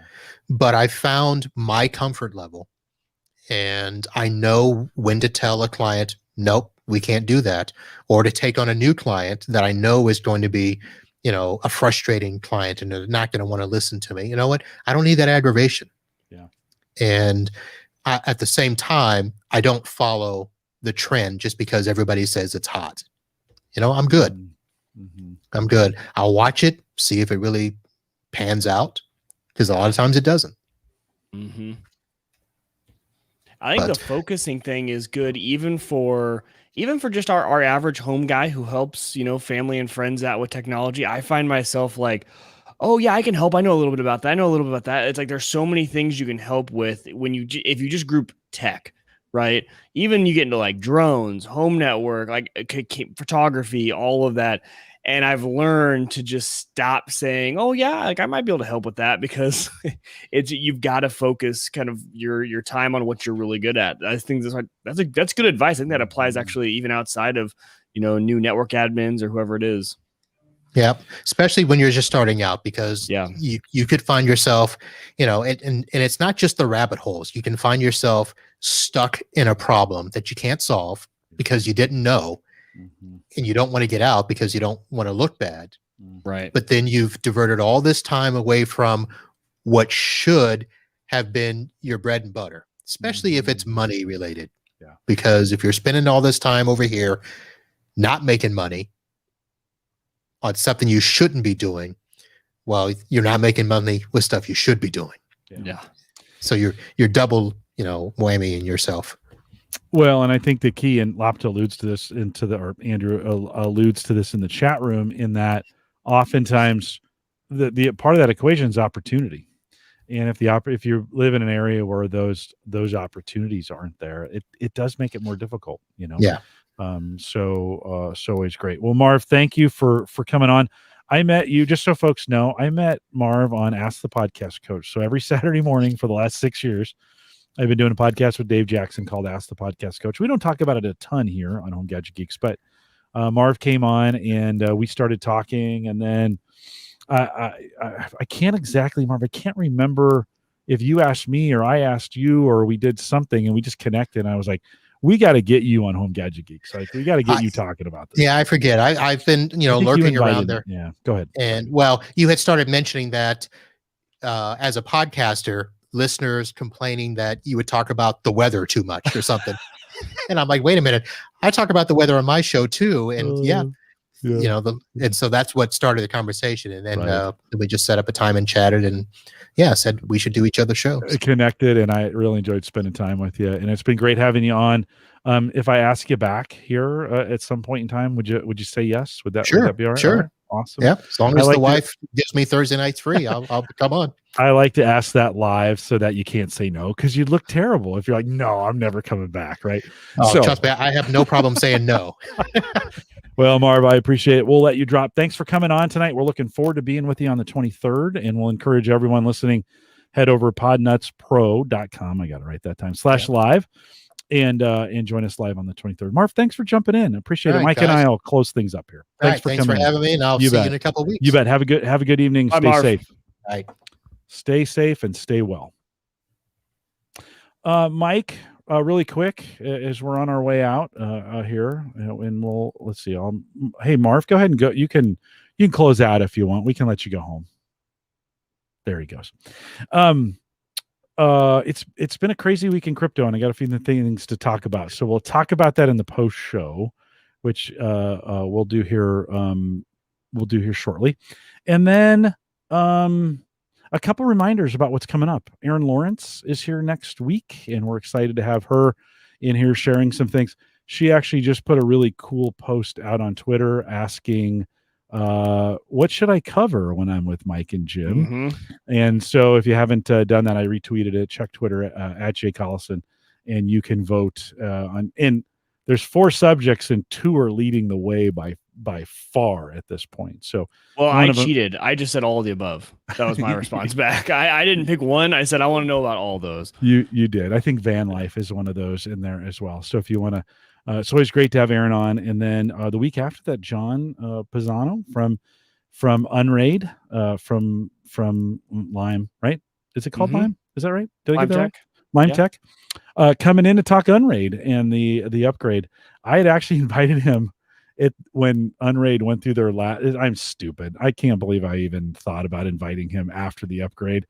They've been putting out fires and getting things done over there at Unraid. And so he reached back the other day, said, hey, I would love to come back on. Things have kind of settled down. And so we've got some time. So John is coming back on to talk about it, and appreciate him saying yes to that as well. So a couple reminders. One is stay around for some post show. We got some crypto in the post show. Anything else, Mike, that I missed? No, that I should. I'm excited for the guest lineup for the next 2 weeks. Yeah, it'll be super fun. Yeah, we'll talk about that in the post show. Couple reminders on the way out. One, appreciate Christian and his work that he does over at Maple Grove Partners. If you want to get secure, reliable, high-speed hosting from people that you trust, and of course, that Home Gadget Geeks and the Average Guy.tv both hosted out there by Christian, and we appreciate it. Plans start as little as $10 a month. MapleGrovePartners.com. And we'd love to have you support them as well. We are live every Thursday, 8 p.m. Central, 9 Eastern, out here at theaverageguy.tv/live. We'll be back next week and with some more great stuff. If you joined us live, stay around for some crypto post show. Don't leave. I know you want to, but don't. With that, we'll say goodbye, everybody. All right. Well, that's good. Enjoyed having Marv on. That was pretty great. Yeah. Man, and that tool at the end was like, oh, I know. I thought for sure you would have it bought already. Yeah. I had if I had that extra money going around, it's going into crypto. So. Oh, right on. No, right on. So interesting, like crypto's in this okay, this is my opinion at this point. Yeah. Crypto's in this really weird spot right now where like I really expected it to pull back a little bit farther than it did. In fact, I was waiting for it to. I was kind of like, yeah. And then it just kind of stalled out a little bit.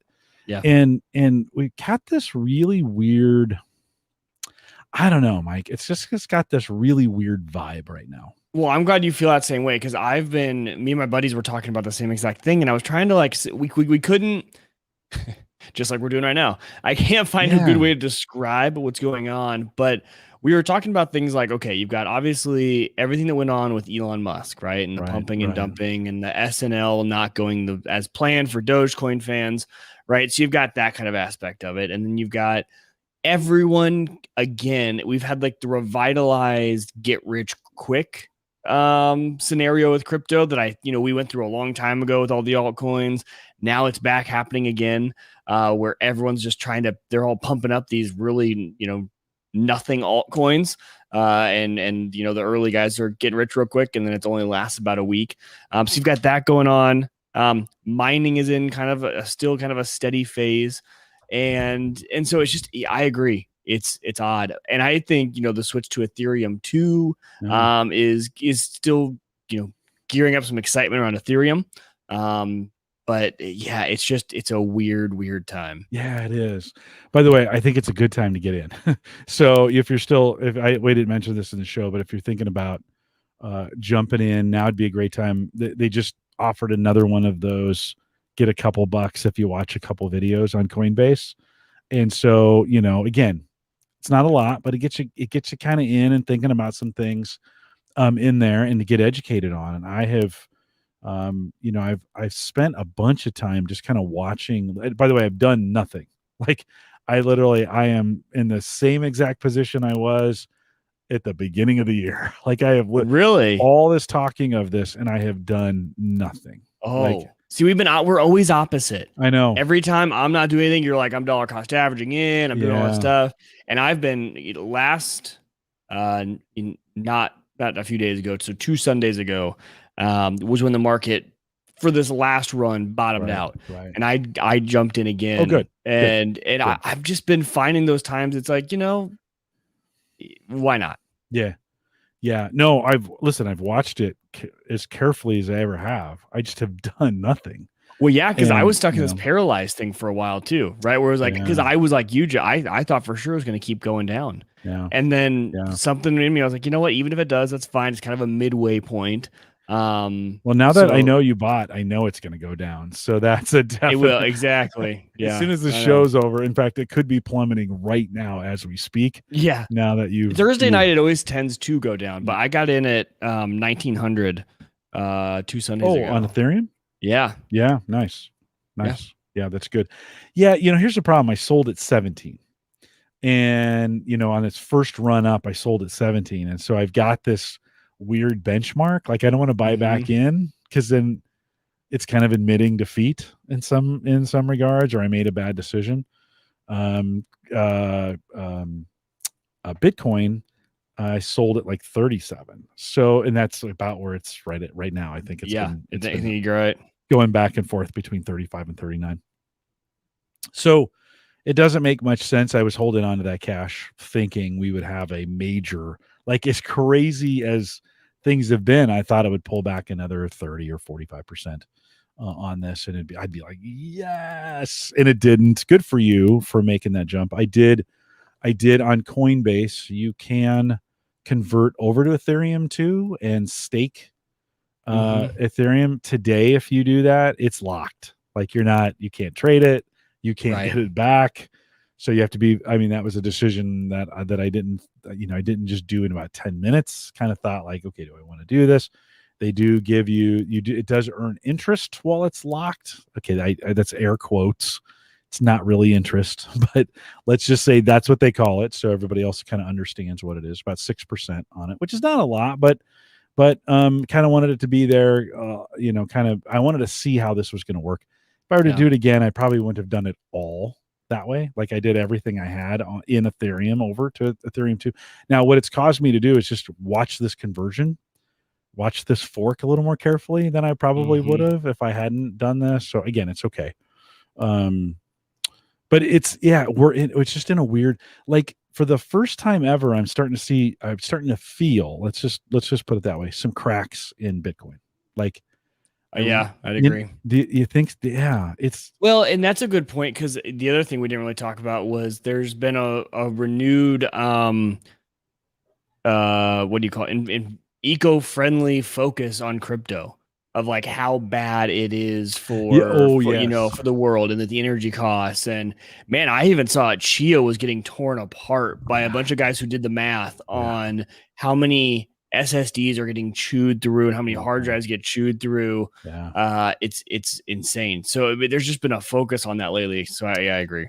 Yeah, it definitely, and it's always been there. Like we've always known how much power these things take. We've made fun of it here on the show. Like we've said, heating up the basement, and I only run them during the winter and those kinds of things. Right. But the social pressure on Bitcoin has gotten the level has definitely raised. Yeah, and for sure. Will it really make any difference? I mean, most of that stuff's being mined in China. Will they really shut it off? Will it really make a difference? Will they really abandon and outlaw it? I don't think so, but certainly I'm seeing little chinks in the armor of it. And surprisingly, when we first started doing this, the price of Bitcoin was the price of Ethereum was 10%, almost exactly, of Bitcoin. So if Bitcoin was at 27,000, Ethereum would be at 2,700. That's not true, but those were smaller numbers back then. So let's say 7,700, something like that, right? That makes more sense. And then Bitcoin ran, right? It just took off and ran past that 10%, but it was at 10% for a long time. Then like in the last month or so, it started, right? Bitcoin started to pull back, right? Started to pull back. And it's funny to have that. I use that as a benchmark, just kind of see how Ethereum's doing. And I hadn't remembered that I hadn't remembered I'd done that and just till recently. And I thought, wow, it's still got a ways to go, right? We're at 38,000 for Bitcoin and we're at 2,700 for Ethereum, or 2,800. Right. So it's got a ways to go.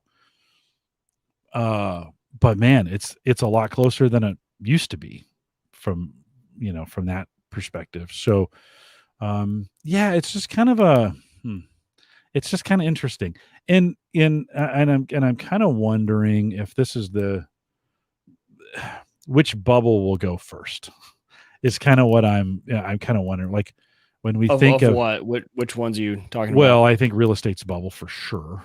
Oh, right. And we're working. There's a weird retail bubble that's going on right now. When we think about, lumber, like just what we talked about tonight, these weird Yeah. shortages of and it's not just one thing in one area.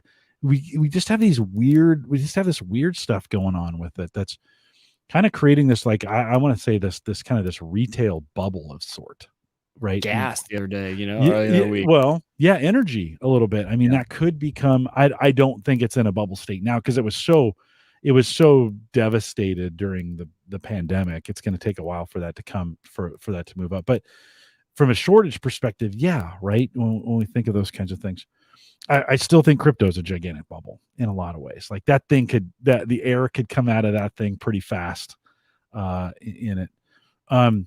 We're seeing, we talked about this a couple weeks ago. We're seeing this. I think automobiles are going to be a weird bubble. Like, Really? yeah, Okay. just with supply chain With this, problems with them having and prices going up and weird pricing going on with used cars right now.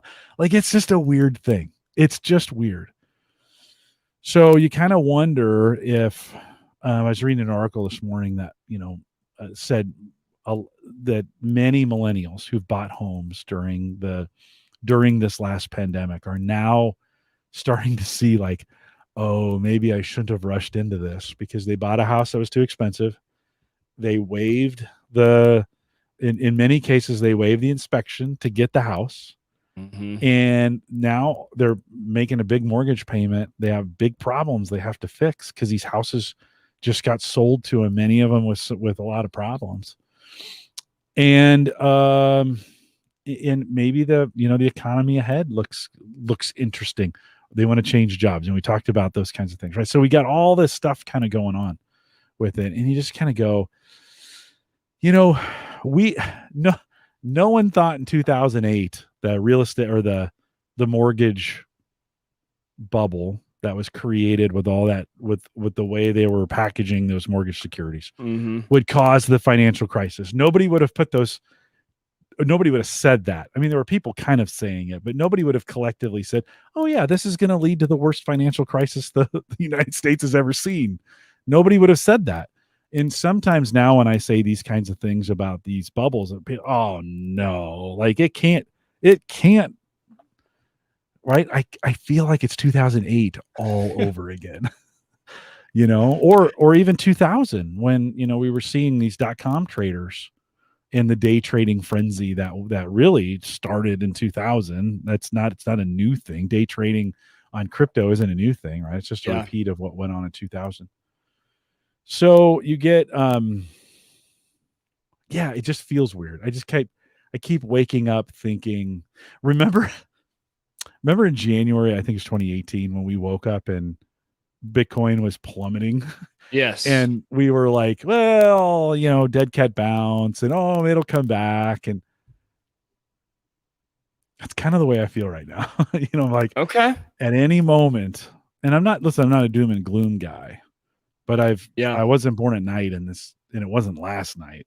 right. And like, you just kind of go, wow, this looks a lot like fill in the blank of the last 2 or 3 times. Yeah, I could see it. Yeah. We've kind of done this. The pump and dump and the altcoin things is freaking me out a little bit. I just see so many because, I think what's different about this time, Jim, is crypto is so accessible now. Like back in whenever our heyday of this, 2018, 17, it was still hard to get into crypto. It wasn't mainstream. Yeah. And now it is, and people are dumping money into these stupid coins, and it's, oh man, and they all think they're going to be millionaires and they truly think it. Like, it's not just like, oh, it's a lottery ticket, probably not going to do anything, but I'll throw $10 in. It's like, and that scares me. And it's because I think it's more accessible, easier to get. But people just don't get it. So that's what really is concerning to me. Well, I've been following these Chia, and if you ever want to just like a exercise in insanity, is follow a Reddit or a Keybase or whatever you want of a crypto group. Yes, 100%. Oh my God. One, I've never seen so much crying and whining in my life. Like, there is so much entitlement in some of these groups, but in the Chia group lately, there has been this big, well, you told me Well, first of all, who told you? You Yeah. told me, like I bought $50,000 worth of hard drives, Oh my and you gosh. guys told me this was going to pay off. Like, where's the ROI? I'm never going to make it. Of course, the net space in this thing just rocketed. I mean, like I've never seen before. Like in our burst days, like it passed burst in like 5 days. Like Wow. what burst's biggest net space ever was, Yeah. passed it in like 5 days. Like phew, just shot past it. And then it passed Filecoin, which had kind of been the big, at 10 petabytes. And I think it's been hovering 15, 16, no, exabytes. That's what we're at now. It's at like 15 exabytes at this point. Wow. Yeah, it's a lot. There's a lot of storage in this. Yeah. EIB, by the way. But the the folks coming like, I'll never make that money back. Yes. Yeah, you're right. Yes, you welcome to the world, the way the world works in open markets. Like did No one's you gonna protect it. no, did you think like Ugh. did you really think that this was a Slam dunk gonna yeah, happen. and for some it was. I mean, I was fortunate to be in early enough that for what I did, it worked out. Like Yeah. I'm easy. I mean, in some cases more than easy, but I was lucky to be in on day one. If you got in on day 5, you're kind of screwed at this point. Like you needed to be there the first couple days to really, in this case, maybe the first 5, then it's over. Like you're like, oh, okay, now if you're buying, like it would be like during the Bitcoin days, if you were buying to mine with GPUs, Right. you're never going to get a block. You're never going to see that block because there's too many Yeah. people doing it, right? Right. So just the crazy, like, well, this was supposed to, who said it was supposed to? Like, Yeah. what? So I gotta stop reading these user groups. Like but it's like watching a car crash. You're like, I know I should divert my eyes, but it's so intriguing. You're right. Yeah. That's very yeah. And some of the things that we talked about all those years ago when we first started talking about this, there's all these coins. They still don't really have many of them. Some do, but they still don't really have a purpose. Yeah. You're kind of besides making me a millionaire. Well, I mean, for that reason, yes. Exactly. Yeah, it is. I wonder, Mike, 10 years from now, 15, 20 years from now, what we will think about ourselves. I know. Right? Doing these in the 80s, it was penny stocks, right? Yep. For when I was growing up, it was like, oh yeah, you got to get in high spec. It's super corrupt. Like not one legit thing, maybe one legit thing in there, but not very many. And during the .com, it was all these .com stocks, right? Oh yeah, you got to go. Many of them gone, right? No, there's money to be made. This is the hard reality of this. At the end of the day, there's real money to be lost or made. Right. Regardless of whether the security or the asset or the coin is real or not. What's real is there's real money being made and real money being lost. Yeah. Oh, for sure. On this thing. So I guess that's the crazy. I don't know. I guess that's it felt like we shifted gears a little bit, or at least for me, we shifted gears a little bit with crypto. Yep. And I don't know. Agree. It was kind of just a different feeling on that. Joe says, RIP, the person who invested in the year 2000 Yahoo. Well, there's money to be made there. I mean, I remember when Red Hat IPO'd at 40 and went to 400. And I think I got it at 100 and some change and rode it to like maybe 300 and some change.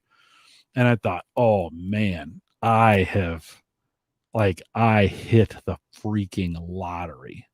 And I went, you go from $1,000 to $3,000, and you're like, oh, all of a sudden you feel like you're the smartest person in the world. And the next day it's all gone. Yeah. You make a few bad trades and you're like, you know what? I'm the stupidest person on the planet. I have $3 to my name. I literally, I think it was just Ameritrade in those days. So this was before the TD Bank Ameritrade merger. So we know him now as TD Ameritrade, but I think it was just Ameritrade when it started. That account I opened with, I think $1,000. I'm just going to say it, that which was quite a bit, maybe not even been that much. And I think I grew it to like 5. And then I think I closed it with like 500. I mean, like $5. Yeah. All the way up, all the way down. Yeah, no, right on. Yeah. Thinking, and writing that, and when everything's winning, you just think you're a genius. You're like, oh man, I am freaking nailing this thing. This is like, nobody can stop me. I am the smartest person in the world. I got this figured out. Oh, it's gone? Yeah. When did that happen? And it's like a casino. Yeah. Yeah. Except I've never been drawn to that kind of gambling. Listen, doing what we do in crypto is the same. It's the same. I was just gonna say, I don't know. It's the same thing. Seems like you are. but no, the actual going into a casino and gambling, I've never been drawn to that kind of gambling. It's just that's not attractive to me. Crypto certainly is. Yeah. Although I'll do that on my couch. I'm not going to go somewhere. People smoking and people, and I'm not a huge casino even though fan. I'm in the backyard, it's different. Yeah, because it's me. Yeah. Right. It's me. Let's see if there's any thoughts here in chat. Otherwise, are you doing that? Yeah, it's just a weird time, Mike. These are weird. These are weird. I've been around 53 years. These are weird times. These are just weird times. So, guys, if you're listening live, thanks for coming out. Hang on tight. Hang on tight. Hang on tight. I think we're in. It's just like, it's really hard to tell. And it's always, nobody ever knows the future. We always think, you can look back at 2008 and go, oh yeah, I should have seen this coming. I called it. No, you didn't call it. Yeah. Nobody called it. This isn't, So are you officially calling it, Jim? I'm calling it though. This one. So now we're going to look back. Let's be really clear. I'm calling it right now. I don't know. No, I don't know, Mike. I say that, and then it goes we go on another bull run that, and all of a sudden, the Dow is 65 and I think it's 34 today. So 65 and Bitcoin's crossing 100,000 and I'm like, see, I told you so. It was a bubble. Yeah, it'd be my luck. This is why my do nothing strategy has really paid off, because it keeps me from doing silly, foolish, stupid things like selling at the bottom, which I wanted to do when it was at 3,000, right? When Bitcoin was at 3,000. God, could you imagine buying a bunch of Ethereum then and holding it to today? Yeah. I think I'm having a heart attack right now. See, this is the problem with it. And so anyways. All right, man. Let's see. Oh, hold on. Jim Shoemaker said, Jim, did you get my short comment on Subaru in-car Wi-Fi? No, I didn't, Jim. Let's see. Is it that one? No. Was it earlier? I didn't get it, Jim. Sorry. Listen, quick. You got 2 more minutes, Mike? Mm-hmm. Loving the Subaru. Yeah, good decision. It's got 300 miles on it. Like, I haven't driven it. Like, it's the greatest car I've never driven. You don't really have a need to right now. No, I went into work twice this week. Yeah. And, I'm just not putting a lot. But it's a great, listen. Jim left me. Sorry, Jim. You know what? I did see that. I'll play that next week with the guest this week. I'll go in and get that, Jim. I saw that and then they get back to it. So appreciate you doing that. I'll go out there and get that voicemail. Yeah, really like thinking about what I did. I was like, yeah, you know what? I like this. No turning back. I'm good with it. I did say to Sarah, well, you know what this means? Your next car is a Tesla. How'd she feel about that? She was like, hell yeah. Yeah, I'll do it. Yeah. So I want to put I think Hannah and I want to put a deposit on reserving the new F-150 Lightning. Yeah. I want to wait. I mean, it's refundable, right? Same thing. Right. So it doesn't matter. You just put a name down. I want to see what Chevy announces. Yeah. But man, I'm like really impressed with that truck. That thing is looking pretty cool. But again, not going to come out till, mid to late next year. So gives me time to decide what I really want to do. Subaru announced their EV the day after I bought this car. Of course. That's how it works. Give me Sarah's next car. It's okay. We don't live in a very EV friendly state, just to be 100%. We really don't. So yeah. I think I think it can only get better for us over time here in the Midwest. So anyways, guys, thanks for coming out tonight. We'll let you go and we'll see you guys next week. Aaron Lawrence is back and take care.